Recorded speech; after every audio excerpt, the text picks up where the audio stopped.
Eu fiz o curso de liderança da Disney e no vídeo de hoje eu vou te contar todos os segredos que fazem a Disney ser o que ela é. O Instituto Disney tem alguns cursos executivos em que eles vão ensinar o que está por trás dos panos da Disney e como ela funciona na prática. São 3 cursos que eles têm. Um curso é voltado para qualidade de processos, muito voltado para a liderança de Customer Experience, experiência do cliente, mais para esse lado. Tem um curso que é média gestão e tem um curso de liderança mais alto, mais executivo, que foi o curso que eu fiz. É um curso de 4 dias em que eles vão destrinchar como que eles trabalham a liderança na Disney. E logo de cara, o curso é estruturado a partir do conceito de liderança, que é um troço que pode ser meio polêmico. Muitas pessoas entendem liderança de várias formas diferentes, o que torna um líder, afinal de contas. A sua capacidade de entregar resultados, é a sua capacidade de envolver as pessoas, o que é exatamente que torna um líder um líder. E para Disney, liderar significa estabelecer, operacionalizar e sustentar os valores e a visão através dos quais uma organização prospera. E para mim, esse é um conceito magnífico do que significa liderar. Em primeiro lugar, porque deixa absolutamente claro que o trabalho número 1 de um líder é estabelecer, operacionalizar e cuidar da cultura. E cá entre nós, a maior parte dos líderes hoje estão cagando para isso. Eu aposto com você que a maior parte dos líderes da sua empresa não conseguem citar a missão, visão, os valores sem colar em algum lugar. Isso significa que esse troço é uma porcaria e não serve para muita coisa. Se eles nem conseguem dizer quais são, que dirá agir de acordo com eles de maneira íntegra e profunda. E a segunda coisa que eu gosto muito nessa definição é que ela mostra que cultura não é um troço fluffy. Cultura, ela precisa estar alinhada à estratégia da empresa, porque é através dela que a empresa irá prosperar. E no caso da Disney, isso é abundantemente claro. A Disney enxerga a experiência do cliente como um grande diferencial competitivo. E cá entre nós, é muito visível o quanto isso se manifesta através da cultura. Porque as pessoas que estão alinhadas com a cultura da Disney, elas amam trabalhar lá. Eu posso dizer isso em primeira mão porque eu entrevistei várias delas e elas amam. Algumas delas choram ao falar que elas estão na Disney há 30 anos. Elas são absolutamente apaixonadas por aquele lugar, o que faz com que elas sejam muito mais produtivas para começo de conversa e vão muito além do esperado e do óbvio para garantir que você tenha a melhor experiência possível quando você está lá. E essa cultura não nasceu do além, ela não foi criada por acaso, ela foi construída de maneira deliberada, cuidadosa e contínua ao longo de anos e anos e anos. E é através dessa cultura que eles têm um dos ativos mais estratégicos para a Disney, que é a capacidade de encantar os seus clientes. O primeiro passo para a Disney, portanto, é estabelecer os valores organizacionais. Estabelecer pode significar 2 coisas diferentes. Se você está no topo da organização, significa realmente definir quais são esses valores, que pode ser feito de várias formas diferentes, mas no final do dia é estabelecer qual é a cultura que nós vamos cultivar aqui dentro. E a segunda coisa pode acontecer, especialmente quando você está num nível de gestão um pouco mais baixo, ou então você já tem uma cultura pré-estabelecida forte, é você interpretar esses valores, porque afinal de contas os valores não existem no além. Os valores são o critério através do qual você toma decisões. O que quer dizer que, se você diz que você tem um valor que é, sei lá, cuidar das pessoas, mas você está cagando para seus funcionários, as pessoas não são tontas, elas percebem muito claramente, muito rapidamente que uma coisa é o que você fala, a outra coisa é o que você faz. Então, se os valores não são os critérios para tomar a decisão dentro da empresa, eles não são valores de verdade. Então, o papel do líder nesse caso é como é que a gente consegue tangibilizar esse troço. Seja através de quais são os comportamentos que envolvem esses valores, o que significa cuidar, o que significa segurança, o que significa cortesia e tudo mais. Segundo lugar, quais são os rituais envolvidos nesse troço aqui? Que tipo de coisas a gente faz aqui que ajudam esses valores a se fortalecerem com o passar do tempo? Número 3, quais são as tradições que nós temos aqui que corroboram e fortalecem esses valores que nós estamos pregando? E número 4, que tipo de símbolos nós temos aqui que tangibilizam uma vez mais esses valores? E esse tipo de coisa você vai encontrar para todo lado na Disney. A Disney, caso você não saiba, eles têm 4 valores primordiais, as 4 chaves que eles agora são 5. Antes eram 4, agora tem uma quinta que eu vou te explicar. Então, o primeiro lugar é segurança. Segurança é o valor número 1 da Disney, porque pessoas que estão com medo não estão se divertindo. Número 2, cortesia. Acima de tudo, você será cortês com os nossos convidados, como eles chamam os clientes. O convidado pode nem sempre ter razão, mas ele é sempre nosso convidado. Número 3, show. E aí entra o lance do encantamento. Número 4, eficiência, garantir que as coisas sejam mais rápidas e eficazes possível.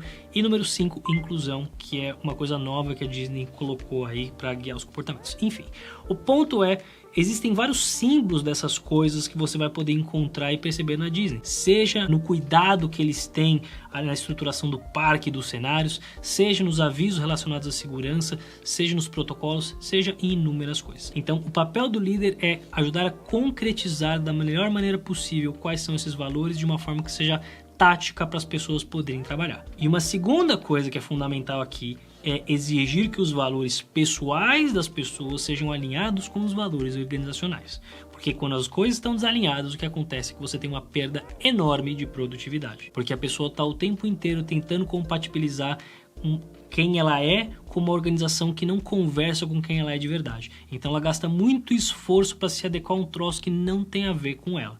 Não significa dizer que a pessoa é ruim, não significa dizer que ela é incompetente. Significa reconhecer que você precisa ter um alinhamento cultural entre você e a organização para que vocês consigam prosperar juntos da melhor maneira possível. A segunda etapa é como operacionalizar os valores. E aqui entra um pouco mais no lance do processo. A Disney é uma empresa espetacularmente processual. Eles têm processos muito claros, muito bem estabelecidos e muito rígidos em alguns casos para assegurar que o show, a cortesia e a segurança sejam muito bem cuidadas quando você estiver dentro dos parques. Então, os processos, da mesma maneira que acontecem com comportamentos, eles também refletem valores.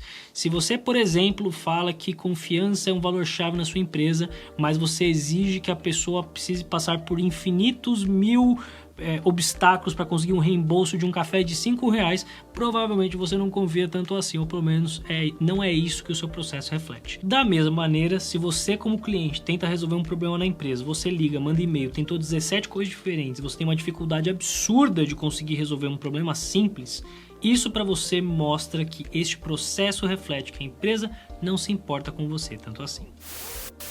E a terceira etapa, por fim, é sustentar. Como sustentar os valores ao longo do tempo, porque a tendência é que os valores vão se deteriorando, por uma série de razões. Primeiro, porque é da natureza que a energia das coisas tende a se dissipar, porque afinal de contas essa é a segunda lei da termodinâmica. Então é um processo absolutamente natural.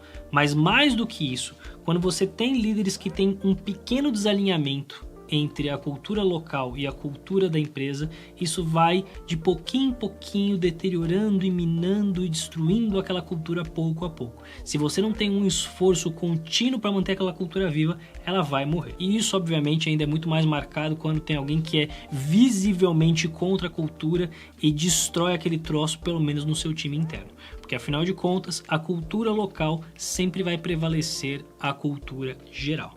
Então, se você não preservar isso de maneira proativa e constante, a cultura morre. E a Disney faz isso de várias formas. Para começar, que eles têm métricas para os valores.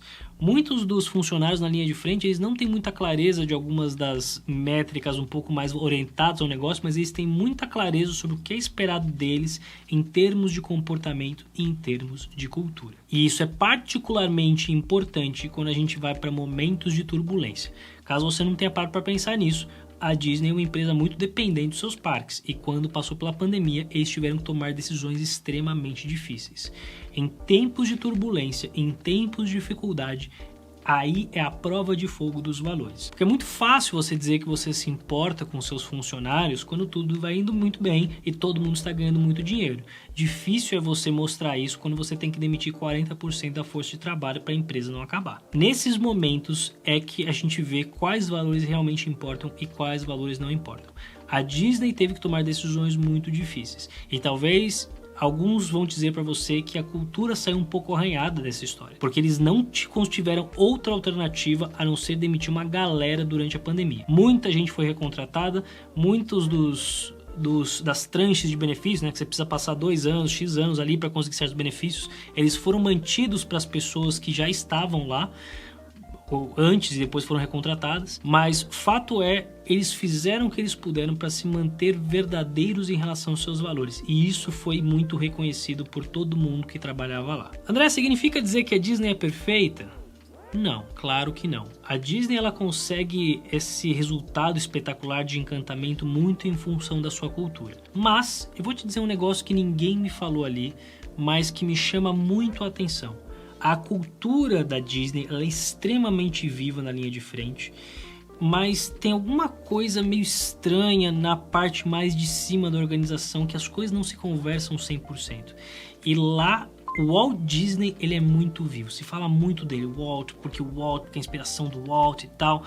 E a impressão que eu tenho é que quando o Walt Disney morreu, alguma coisa foi junto com ele. E eles nunca mais conseguiram preencher um vazio que o Walt Disney deixou. É claro que eles tiveram CEOs incríveis, como por exemplo Bob Iger, mas eu apostaria com você que você talvez nem conheça o Bob Iger ou nem saiba dizer quem é o CEO atual da Disney, ou quem foram os CEOs da Disney depois disso.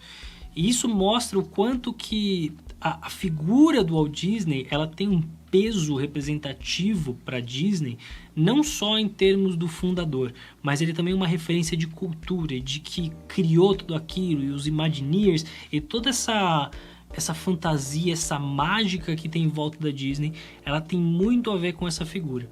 E que até hoje eles estão tentando encontrar uma forma de resolver. Eu acho que isso mostra um pouco do quanto a cultura é uma coisa tão orgânica, que é difícil da gente ter um passo a passo muito claro, estabelecido de como as coisas podem funcionar.